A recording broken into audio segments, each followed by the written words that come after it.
Hey guys, so here we are back with another video. We just finished up with Helene. As you guys know, we work for a national telecommunications company, a real famous one. Fortunately, when Helene came ashore in Florida around Tallahassee, their system was so robust and it came through kind of the same path that Debbie and Adalia did, that everything that could kind of get knocked down kind of was knocked down. So we deployed on that storm and really didn't have to do a whole lot because the system was so resilient and we were able to get it back up and online. So then we have some other companies that we work for that require generators. Now, a lot of those folks maybe don't want as much social media presence as maybe we can provide. So you didn't see a whole bunch of videos, but just know that we deployed a lot of generators, we deployed a lot of resources, and we're actually in the process today of getting all that stuff back because, as you know, Hurricane Milton is now spinning out in the Gulf. It's a major hurricane, already went Cat 5, so we're getting prepped out.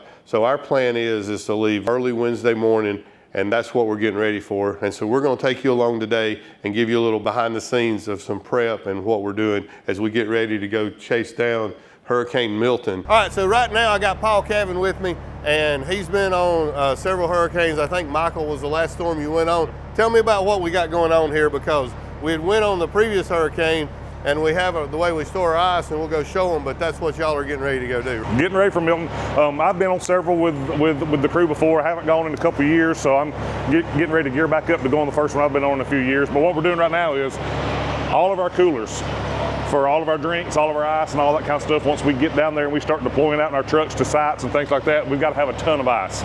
And so all the ice that we had left over from Helene had already started to melt. So we got rid of all that ice, cleaned out all our coolers, dried them out, and now we're fixing to go load up on ice so we can be ready to roll out of here on Wednesday morning. As you can see, the refrigerated trailer up there in front, we got it on 38 degrees right now, so we keep everything nice and cool. So once we get down to wherever we're gonna be stationed at for the storm, all our drinks are gonna be already cold before we put them in the cooler. So that helps us last longer and all that kind of stuff. So just wanted to show you that. So more efficient use of the ice. Yes. And that way we can keep up with the temperature in our little room up here. It looks like you and Stan have already caught the drinks back up. Oh yeah, Stan was in here earlier. All right, nice and chill in here. Oh yeah. Got all the drinks, waters, David's Red Bulls, so we're geared up and ready to go, and we're about to actually Luke's hooking up to this trailer now, and we're fixing to go load up on some ice. When you get ready to go, all this stuff just doesn't hop on the trailer. We have to get it ready, and these are some of the new systems that we've innovated this year. Kind of just checking right now, they say they're about to leave, making sure everything is kind of secured down enough that it won't slide around on them while they run and get the ice. And if you want to learn more about how ice is made, Dave's got about a 30-minute video about it. Just look it up. Yeah, more useless information. We just kind of wanted to bring you along a little bit on the kind of behind the scenes of what goes on. This storm is looking crazy. You know, the devastation that we saw, the lowest pressure I've seen on a storm, I think, since Katrina. All right, guys, so it's Monday, it's about 11 o'clock, and just like every time we get ready to go, there's always a problem.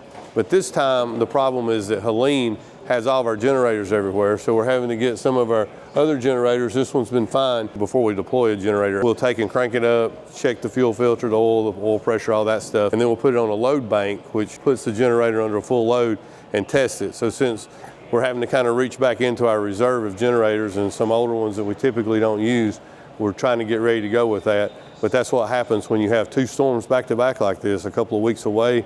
Helene affected from Tallahassee all the way to North Carolina. And so now we're getting ready to go back on Milton, and we're just trying to get some generators ready. We always like to take one larger generator and smaller generators if we have to run like a 911 center or a larger place. This 175 would be the one that does that. Over here you can see that we've got flatbed. They're starting to load generators on it.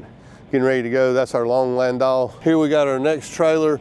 Got two generators and our scissor lift that we use in camp to set up our canopy and provide a platform for our HF antenna, our UHF, VHF antennas. This trailer's ready to go. If you look behind me, you see the tanker. It's ready to go. Next to it, you see Big Girl. She's staged up, waiting to hook to #1 sleeping trailer.